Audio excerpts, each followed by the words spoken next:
வணக்கம். All in one zone devotional சேனலுக்கு உங்களை அன்புடன் வரவேற்கிறேன். இன்றைக்கி நம்மளுடைய சேனலில் திருவாசகம் 14ஆம் பாடல் திரு உந்தியூர் பாடலை தான் நம்ம பாட போகிறோம். அதாவது கூட்டு பிரார்த்தனையில் நாங்கள்லாம் பாடினோங்க. அதாவது பக்கத்தில் இருக்கிற கோவிலில் சேர்ந்து நாங்கள் பாடினோம். அந்த வீடியோ தான் எடுத்து நான் போட போகிறேன். இப்போது அதை பார்த்து பயனடைவீர்கள். மற்றும் திரு உந்தியூர் அப்படின்ற இந்த அருமையான பாடல் நீங்கள் புக்கு வச்சுருந்தீங்கன்னா புக்கை வச்சுட்டு திருவாசகம் புக்கோடு சேர்ந்து பார்த்து பாடலை நீங்களும் கற்றுக்கலாம். அப்படி இல்லைன்னா நீங்கள் ஒரு நோட்டில் எழுதிண்டு நீங்கள் சேர்ந்து பாடலாம். இதற்கு முன்னால் இதான் ஃபஸ்ட் டைம் பார்க்குறவங்களா இருந்தாலும் சரி, நம்ம சேனலை சப்ஸ்கிரைப் பண்ணாமல் பார்க்குறவங்களா இருந்தாலும் சரி, நம்ம சேனலை சப்ஸ்கிரைப் பண்ணிக்கோங்க. கூடவே அந்த பெல் பட்டனை ப்ரெஸ் பண்ணிக்கோங்க. ஆல் என்கின்ற ஆப்ஷனையும் ப்ரெஸ் பண்ணிக்கோங்க. அப்போ தான் நான் போடுற வீடியோஸ் எல்லாம் உங்களுக்கு உடனுக்குடன் நோட்டிஃபிகேஷனில் தெரிய வரும். அதாவது மகளிர் உந்தி குதித்து விளையாடும் போது சிவபெருமான் புகழை பாடுதல். அந்த காலத்தில் மாணிக்க வாசகர் வாழ்ந்த காலத்தில் மகளிர் உந்தி குதித்து விளையாடும் பழக்கம் இருந்தது. அதாவது அந்த விளையாட்டு சிறப்பு என்னென்னா, 2 மகளிர்கள் எதிரெதிரே நிற்பார்கள். ஒருத்தரோட வலது கை இன்னொருத்தரோட வலது கை பிடிச்சிருக்கணும். அதே மாதிரி எதிரில் நிற்கிற அந்த சிறுமியோட இடது கை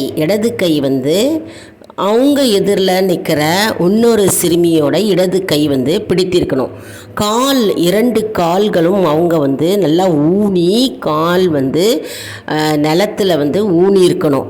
அதை வச்சுட்டு வேகமாக விளையாடி சுற்றுவார்களாம். அந்த காலத்தில் கையை இருபுறமும் நல்லா டைட்டாக பிடிச்சிட்டு நல்லா ரொட்டேஷனலாக வலது பக்கமும் இடது பக்கமும் நல்லா, அதாவது உந்தி குதித்து விளையாடும் போது அப்படின்னா நல்லா உந்தினா நல்லா வயிறு பகுதி நல்லா குதிச்சு ஊன்றி சுற்றி விளையாடும் போது சிவபெருமானின் புகழை பாடுகிறார்களாம். அந்த பாடல் வரிகள் தான் இப்போது நம்ம பாட போகிறோம். அதாவது மகளிர் உந்தி குதித்து விளையாடும் போது சிவபெருமானுடைய புகழை பாடுதல். திரு உந்தியார் 14ஆம் பாடல் திருவாசகம் பாடல். அதாவது சும்மா விளையாடும்போது சிவபெருமானுடைய புகழை பாடியிருக்கிறார்களாம். அந்த பாடல் தான் நம்ம இப்போ இந்த வீடியோவில் பார்க்க போகிறீங்க. இது நாங்கள் கூட்டு பிரார்த்தனையாக நாங்கள் பாடினோம் கோவிலில். அதை தான் நான் இப்போது உங்களுக்கு போட போகிறேன். கூட்டு பிரார்த்தனையில் நாங்கள் என்ன பண்ணணும்னா, முதல்ல 2 வரிகள் ஒருத்தர் பாடுவாங்க. அடுத்த 2 வரிகள் கோரஸாக எல்லாருமா சேர்ந்து நாங்கள் பாடுவோம்.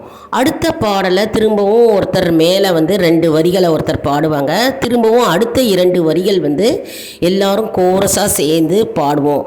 ஃபுல்லாக பாடி முடித்த பிறகு கடைசியில் நாங்கள் 5 நிமிடம் அல்லது 10 நிமிடத்தில் மௌனமாக இருந்து நம்மளுடைய விண்ணப்பத்தை பகவானிடம் செலுத்துவோம். அதாவது வேண்டுதல்கள் என்ன இருந்தாலும் சரி, பிரார்த்தனைகள் என்ன இருந்தாலும் சரி, சிவபெருமானை நாங்கள் நினைத்து நாங்கள் வேண்டிக் கொள்வோம். நீங்கள் உங்களுடைய வீட்டில் இருந்தபடியோ அல்லது அலுவலகத்தில் இருந்தபடியோ இந்த வீடியோவில் நீங்கள் பார்த்துட்ருக்கும்போது நீங்கள் மனதார சிவபெருமானை நினைத்து இந்த பாடல் மூலமாக உங்களுடைய பிரார்த்தனையை வைங்க. கண்டிப்பாக சிவபெருமான் நிறைவேற்றி கொடுப்பார். திருவாசகம்ன்றது அற்புதமான பாடல்ங்க. இது சாதாரண பாடல் கிடையாது. மாணிக்க வாசகர் நமக்கு தந்தருளிய பொக்கிஷம். இது வைரத்தை விட மேன்மையானது. இது சொல்கிறதுக்கு வார்த்தையே இல்லைங்க. பாட பாட நமக்கு பக்தி பெருகும். திருவாசகம் புக்கு வாங்கணும் அப்படின்றவங்க எல்லா கோவில் கடையிலையும் கிடைக்குங்க. அப்படிலாம் பாரிஸில் இந்த புக்கு கிடைக்குதுங்க, அங்கே வாங்கிக்கலாம். இது கூட்டு பிரார்த்தனையாகவும் நம்ம பாடலாம். இல்லை வீட்லேயும் நம்ம தனிமையாகவும் சிங்கிளாகவும் பாடலாம். நாம் சிவபெருமானை நினைத்து துதித்து பாடி மகிழ்வித்து நம்முடைய பிரார்த்தனையை செலுத்துகிறோம். பேர் மியூசிக்கல் இன்ஸ்ட்ருமெண்ட்ஸ் கொண்டு வந்தாங்க, அதாவது ஜால்ரா கொண்டு வந்தாங்க. அதே மாதிரி வந்து மணி அடிச்சிட்டு இருந்தாங்க. அப்புறம் ஒரு பாடல் முடியும் போது சங்கு ஊதுவாங்க. ரொம்ப அருமையாக ஸ்ட்ரெஸ் இல்லாமல் மன அமைதி இருந்தது, நல்லா இருந்ததுங்க. உங்கள் வீட்டு பக்கத்துலேயும் திருவாசகம் கூட்டு பிரார்த்தனை இருந்தால் கமெண்ட் செக்ஷனில் தெரிவிங்க. சரி, இப்போ இந்த வீடியோவை நம்ம இப்போ பார்க்கலாம் வாங்க. பாடலை இதனோட சேர்ந்து கூடவே பாடுங்க. அப்படி இல்லைன்னா ஒரு நோட்டில் எழுதி வச்சுட்டு பாடுங்க.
கண்ணை பறித்தவர்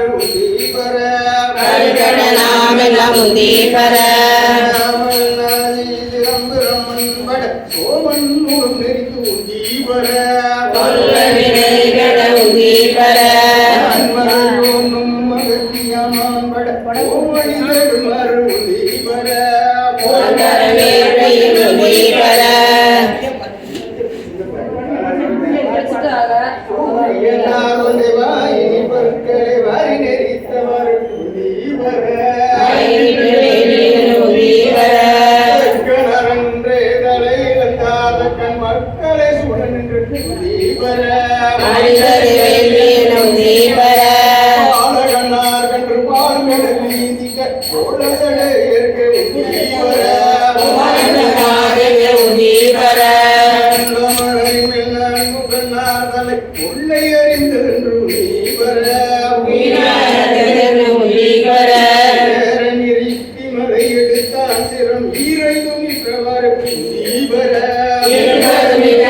உந்தீபர